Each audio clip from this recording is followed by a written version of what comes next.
All right. Hello, everyone. Boy, I feel like I was in this seat just yesterday doing another podcast.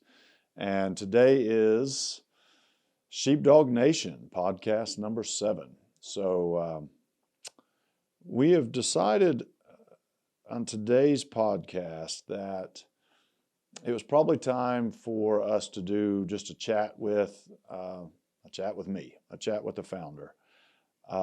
Especially based on some of the changes that we are experiencing as an organization.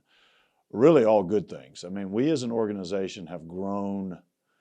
This gets into numbers, right, and data that sometimes you don't have a chance to hear or learn about. But we as an organization, founded in 2010, again, as a founder, as anyone that has started a business or something knows, that you got to put a lot of your own time and money into starting something. So for the first few years, there was a lot of self-funding, funding by me, funding by the men and women that were joining the organization. We would just kind of pool our money together to go do events, etc. But then we got to a point where we realized that in order to do more good, we had to put an effort into raising money, collecting donations. And we as an organization have grown by 30% year after year, except for the first COVID year, which of course was challenging for everyone. And I think we had a loss that year of about 20% in what we would consider annual donations and growth. But then the next year it picked right back up, and we were again in that average growth of about 30+%. I share all of that just because today we've decided to give all of you an opportunity to see behind the curtain, so to speak, a little bit, and for me to share with you some of my thoughts regarding where we are today as an organization and the future for us as an organization. And, it's hard to be transparent sometimes with that because, one, you don't want to scare people. We do, fairly or unfairly, you think you're going to worry your members, your donors, your sponsors, the people that love and support you. And it creates a sense of probably anxiety on our end. That's not fair. All of you are adults. You get the importance of change and the unfortunate side effects sometimes that come with change. So today, I'd like to start by probably hitting some of the high points. And if you don't know, Jeff Watts, our producer, is in the room with us as always. And I'm going to ask him to jump in from time to time and make sure that he asks questions that give me the ability to clarify or elaborate on certain things that I'll be sharing with you today. So let me start first with the transition we're making when it comes to restructuring our teams and chapters. Closing the teams and chapters was not easy. And to say that it was hard to make that decision would be an understatement. Okay, so I don't want anyone out there that has looked at this decision to think that we made it lightly. It was very difficult, but as I've shared with so many people, I go back to that time and I think about when we were starting as an organization, 2010. Social media had just started to develop, i.e. Facebook. I think before that was MySpace maybe, but that was a new concept, and a lot of people didn't really know how social media was going to begin to, define interaction with others. And so the older model for us was the fraternal sorority style organizations. And that was to create teams and chapters where people could come together and socialize.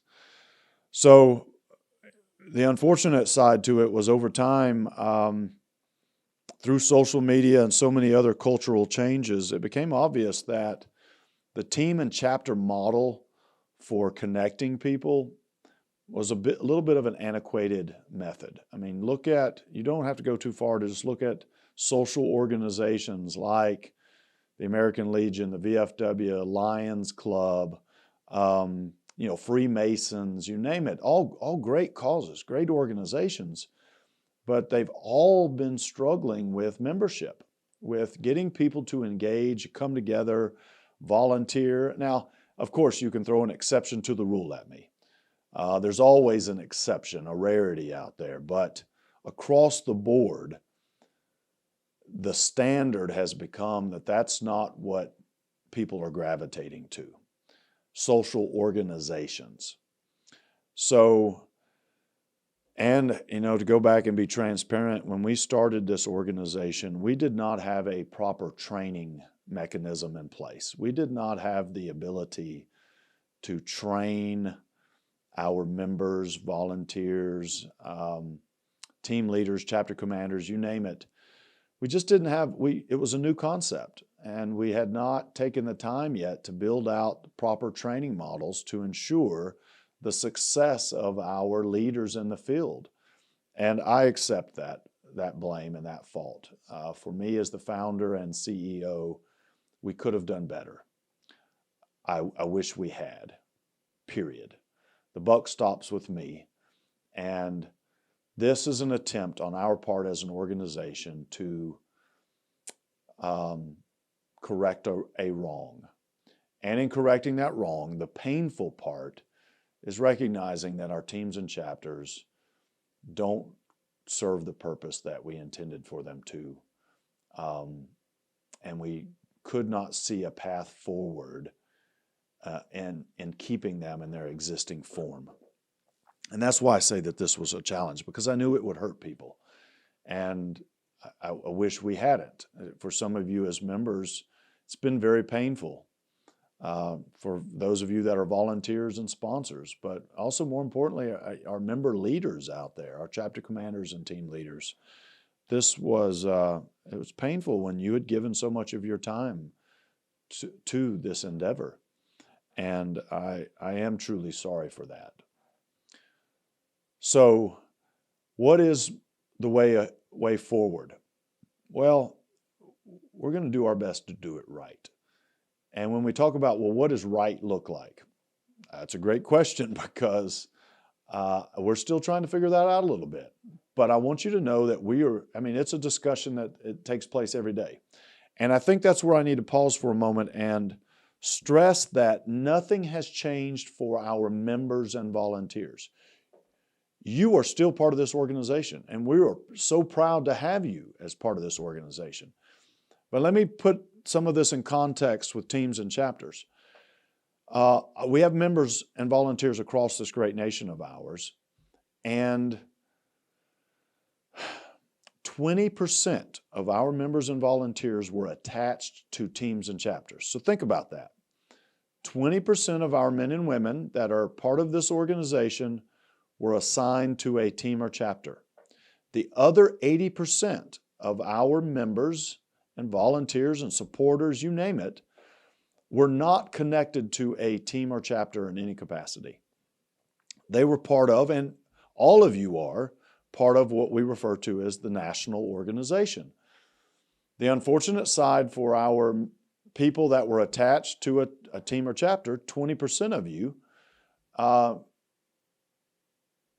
you were not receiving the best of what we are as an organization. And unfortunately for the national office, we were spending 80 to 90% of our effort in trying to manage and communicate with 20% of our organization.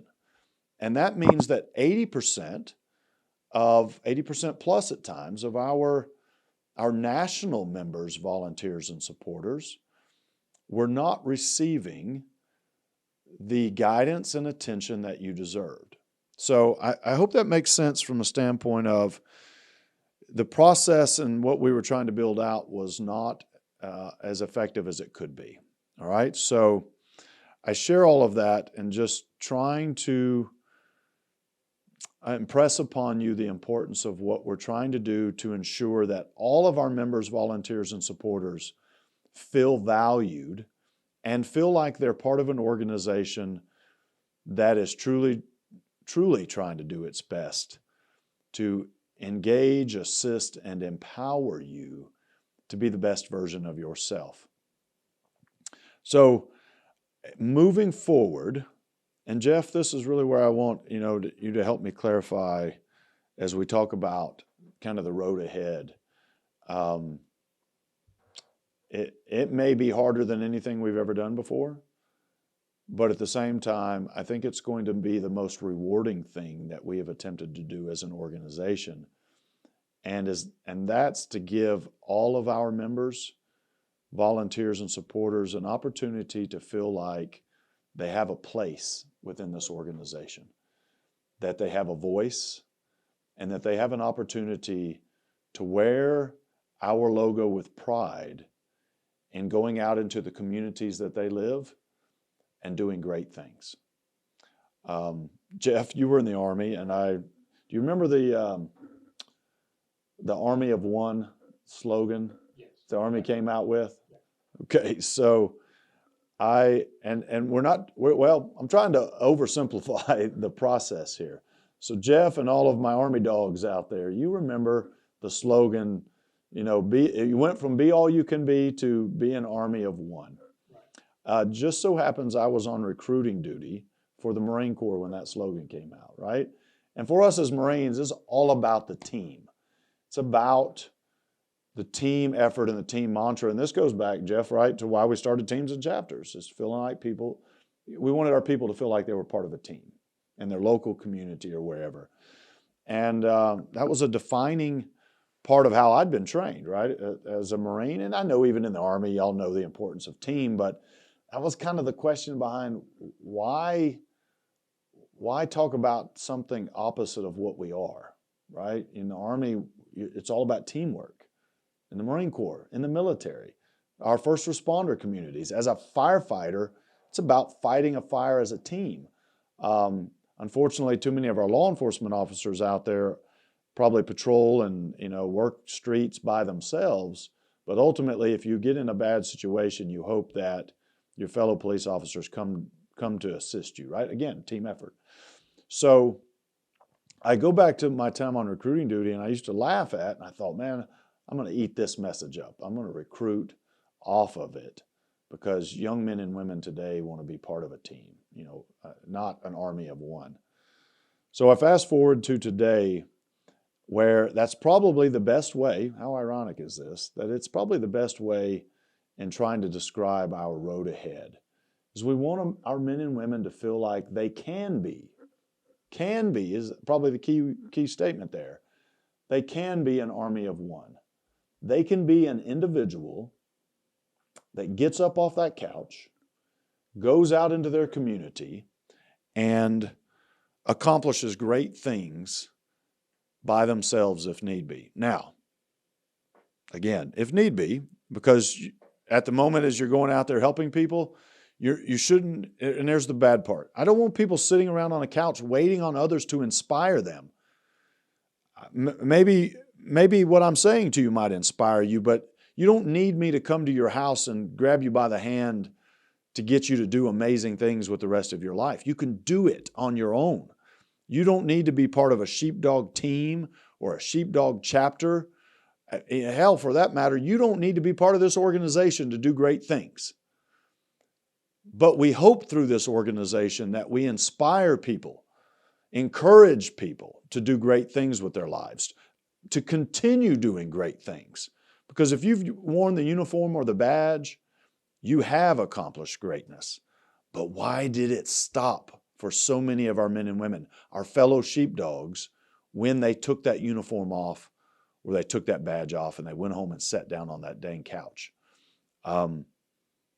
We want you to appreciate the ability of being that army of one, that sheepdog of one, where you can, and you have the confidence that you can get up and you can go out into the community that you live, but it also can start right at home with your family, that you can be something special. And today is the first day of the rest of your life.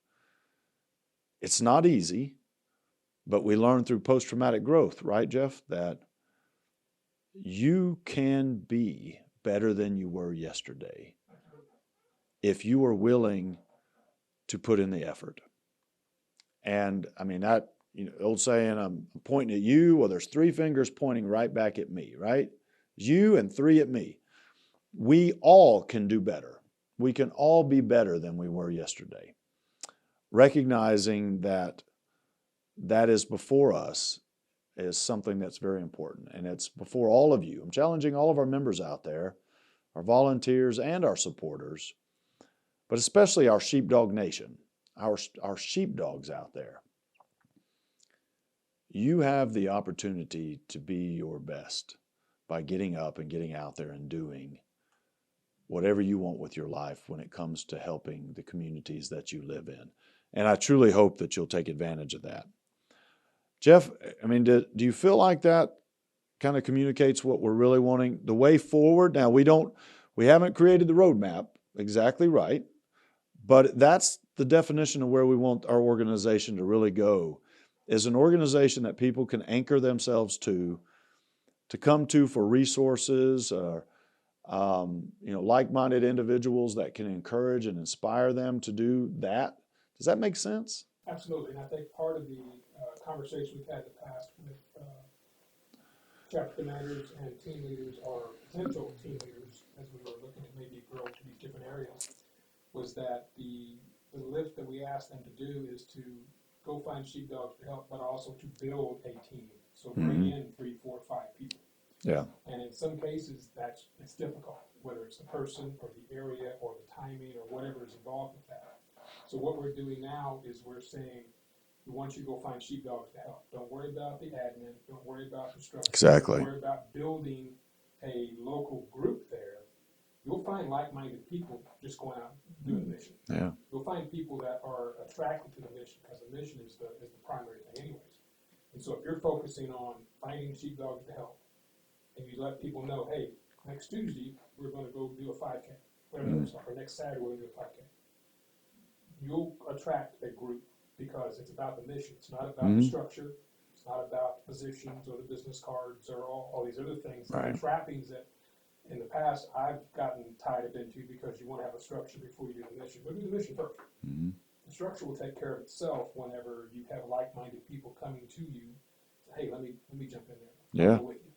So that might be a way of releasing the people from getting, not to worry about the structure or the admin part of it, but just go find sheepdogs to help. Yeah, and we did, just like you said, we got wrapped around it. Now, I always promoted, don't worry about the money or how we're going to pay for it. Just go do the mission, right? And if you do the mission, you do what you say you're going to do, people are going to support you. And that came true. We exist today because of that mindset. I hated asking people for money. I still hate it. But I think because we always did, we focused on the mission, we've been successful. But back to your point of, we got to the point, especially, I go back to 20% of our people were wrapped around organizations that were about structure, i.e. our teams and chapters, and it bogged us down because we got so focused on that structure that we were missing the point on what those teams and chapters were supposed to be there doing, which was just getting out and doing great stuff. Instead, it was always, why haven't you turned in your weekly report, your monthly report? Where are your numbers? When are you doing this? When are you doing that? We want you just to feel good about doing, right? And not feel like there's all this whatever monotony wrapped up in a team and chapter effort. Because to your point, you're going to become a group and that goes back to our roots.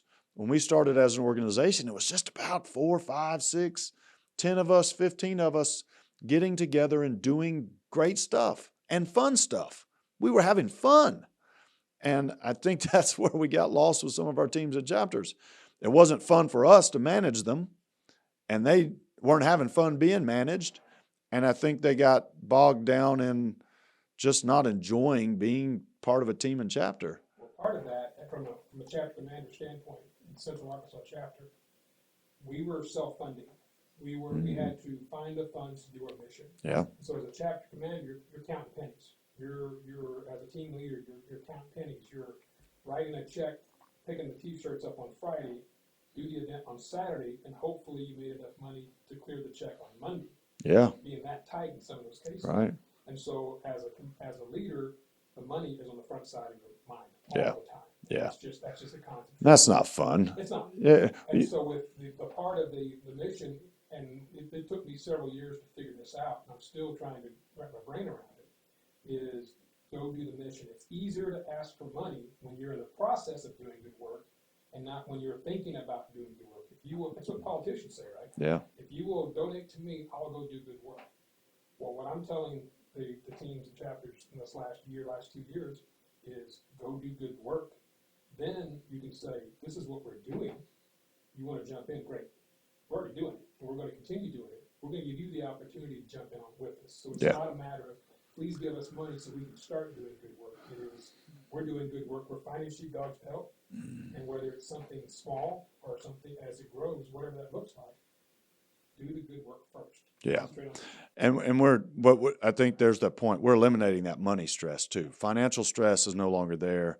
We don't want anyone out there in the field to be worried about money.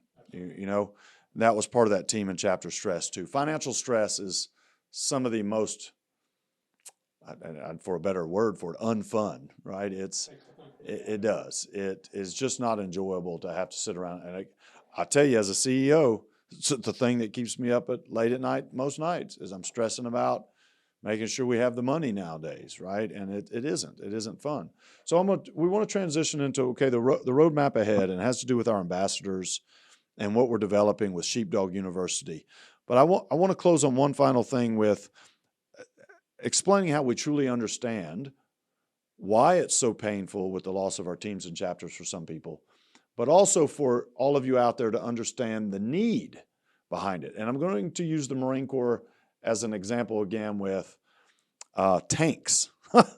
So we all love tanks, you know, especially boys, and I know a lot of young ladies out there too that probably enjoyed, you know, playing war with their brothers and uncles and, you know, cousins or whatever. But the Marine Corps, some of you may or may not know this, but the Marine Corps a few years ago did away with tanks. The Marine Corps no longer uses tanks within their combat battle strategy. Think about that. That's powerful. But if you stop and think about the decision, now imagine being the Commandant of the Marine Corps and you're announcing that we're going to do away with tanks there, Marines. You're no longer going to have going to have tanks on the battlefield in support. And the reality is it sounds good, but when you are a Marine Corps that's getting back to amphibious doctrine and training and, you know, potentially, let's be honest, potentially war with China, and you're out in the Pacific and you're jumping from island to island or just having to move fast in an environment where technology is moving at light speed here, and that impacts the battlefield. The slowest item on that battlefield outside of an infantryman having to walk someplace is tanks. They're heavy, they're cumbersome, they bog you down when it comes to decision making. Maybe your ability to move forward is limited because you're waiting on the tanks to catch up.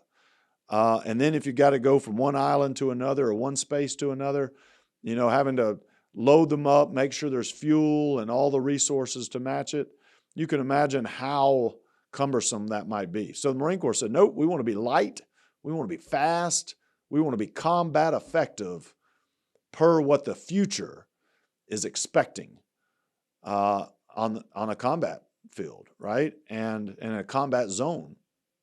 So tanks are gone.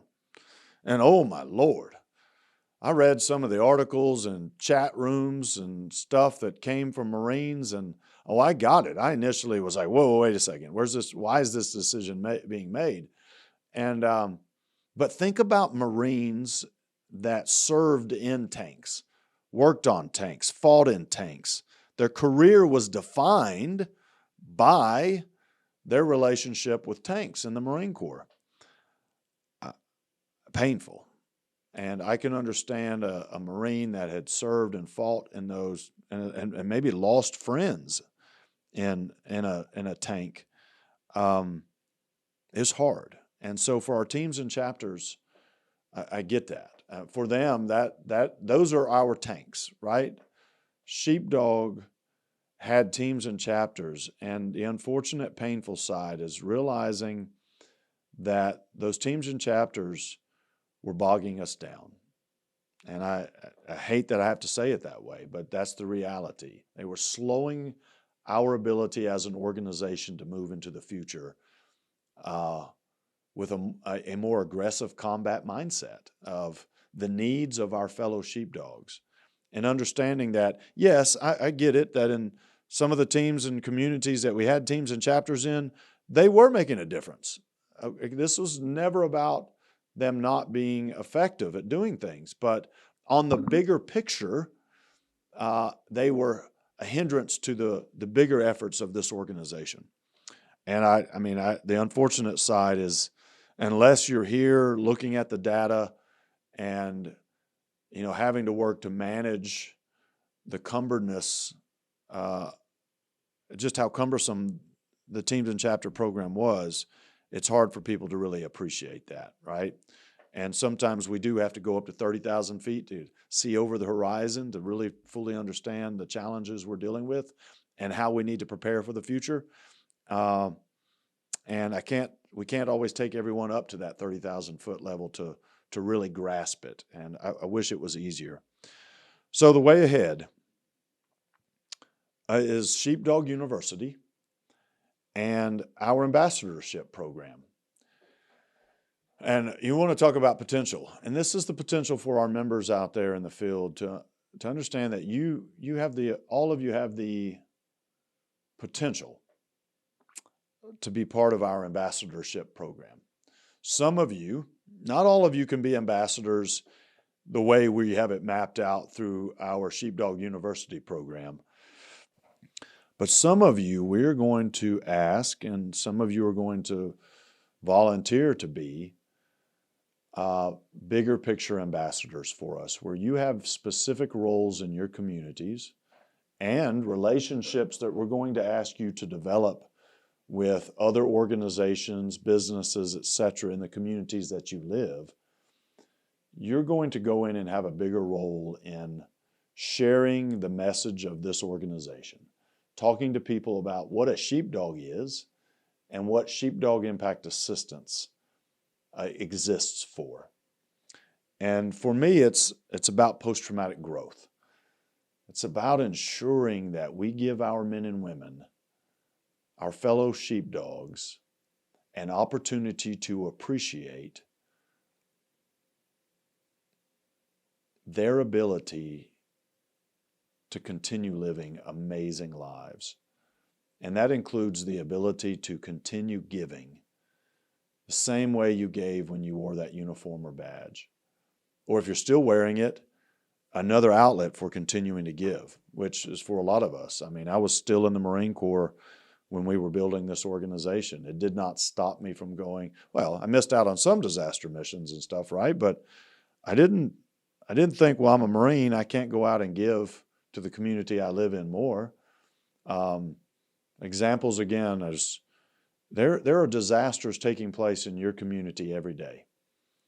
Homelessness, addiction,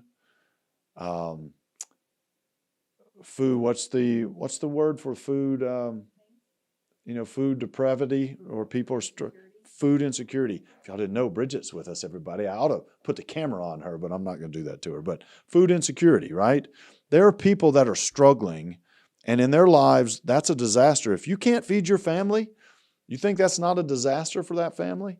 So as we talk about, and we lean into this ambassador program that we are developing, we talk about, well, who and what are you as members and volunteers in our community? Well, you represent us, right?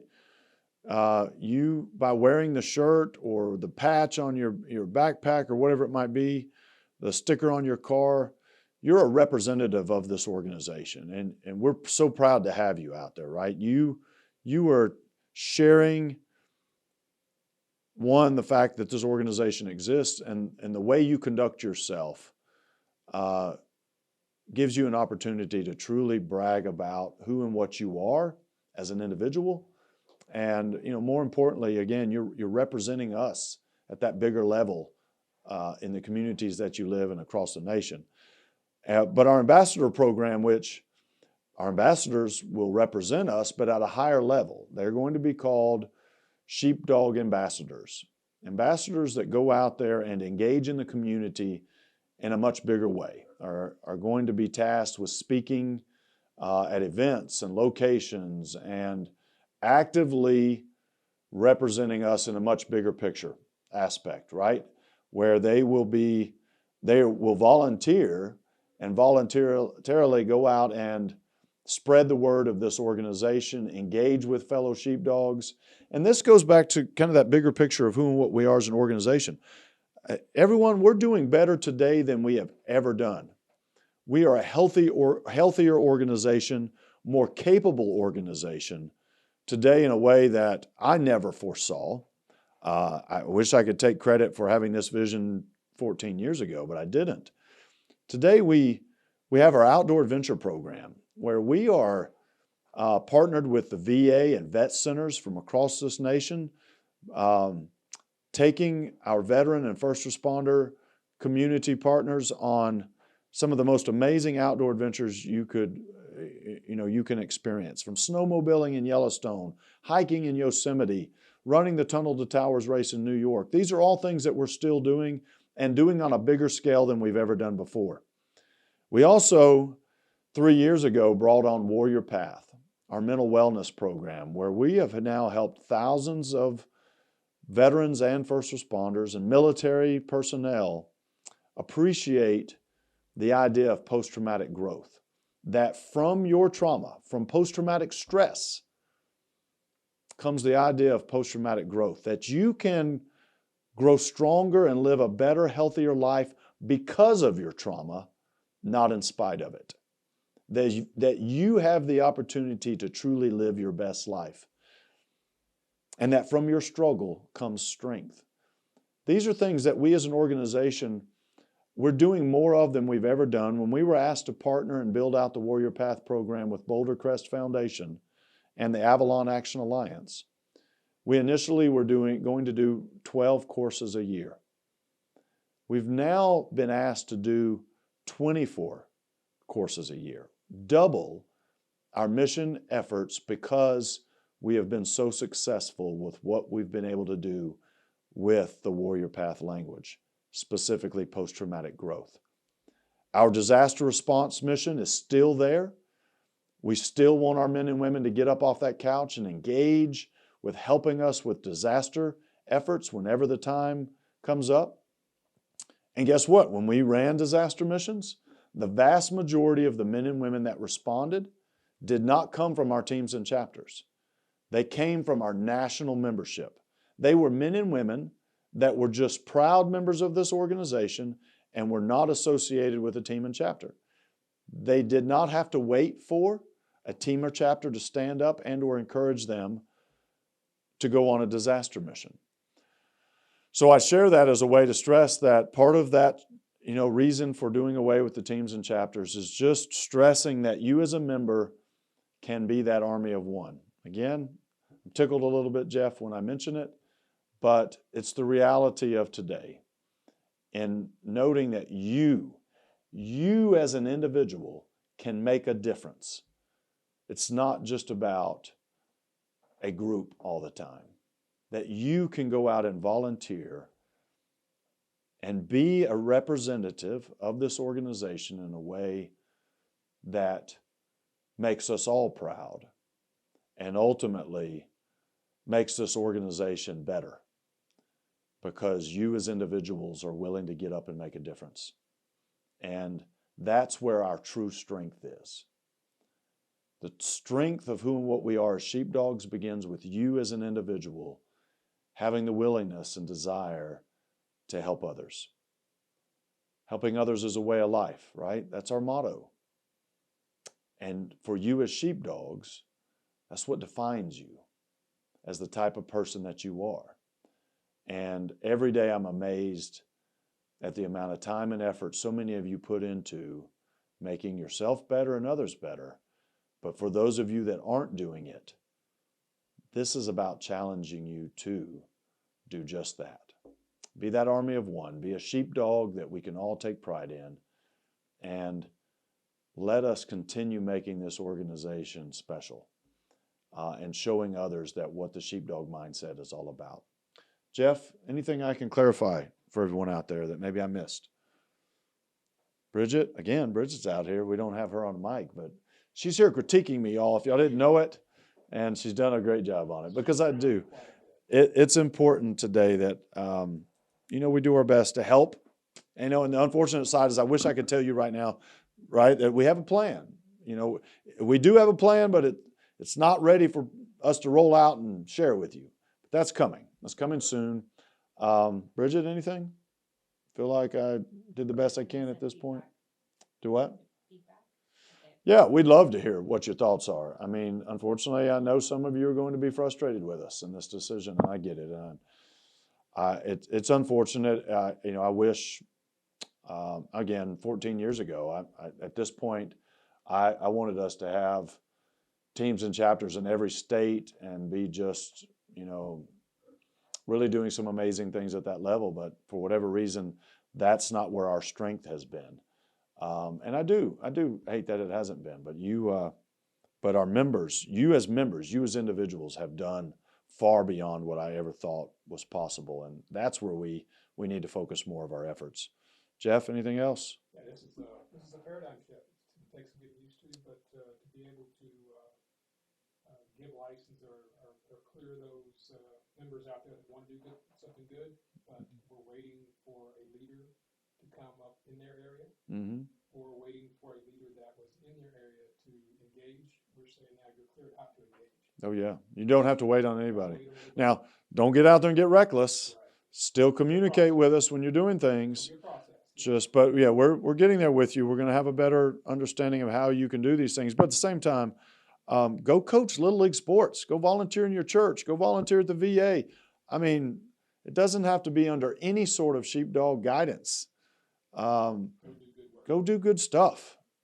Oh God, I hate saying be an army of one, but be an army of one. Be what you know you can be when it comes to making a difference. All right. So, all right. I appreciate everyone out there for listening to me try and rant and share what it is that we're trying to accomplish. It's painful restructuring and making that paradigm shift, as Jeff said. But truly is important in order for us to grow into the organization that I know we will be. And the future is bright for us. My Lord, everyone know that. I mean, in Heroes Ranch, we didn't talk about that, but we as an organization have grown by leaps and bounds. We're better, stronger, healthier, and have our mission mapped out more today than we ever have in the history of this organization. And all of you out there should take pride in that, because all of you have been a part of it. All right. So thank you again. This is the end of Sheepdog Nation podcast number 7. Well, we're excited about rolling up our sleeves and getting ready for our next guest here in a few weeks for podcast number 8. And thank you for being with us today. God bless. And don't forget, today is the first day of the rest of your life. Semper Fi. I'm out.